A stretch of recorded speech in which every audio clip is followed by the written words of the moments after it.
Video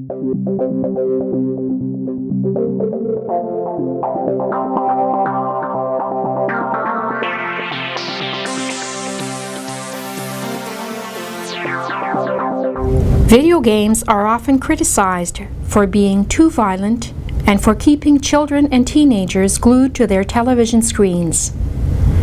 But Concordia University researcher David Waddington argues that playing video games can be an educational experience. Waddington's latest research looks at the relationship between technology and citizenship. He examines the civic potential of video games and the possibility of using them as tools to promote a better understanding of political processes. A prominent video game ethicist theorized that certain types of games may make us more aware of important social questions.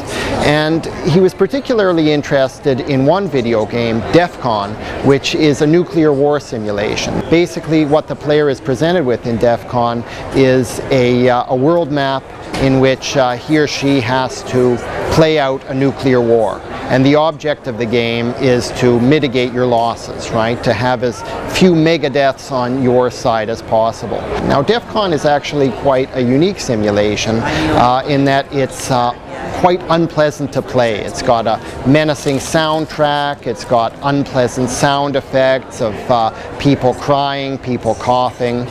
Video game ethicist Miguel Sicart says that a game like DEFCON might make people more aware of the social implications of nuclear war and lead them to become more engaged in social issues.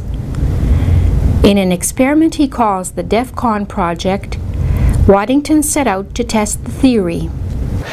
We recruited Concordia students to come and play the game, and then we examined whether playing the game, whether playing DEFCON, whether engaging in this stark nuclear war simulation affected their attitudes towards nuclear weapons.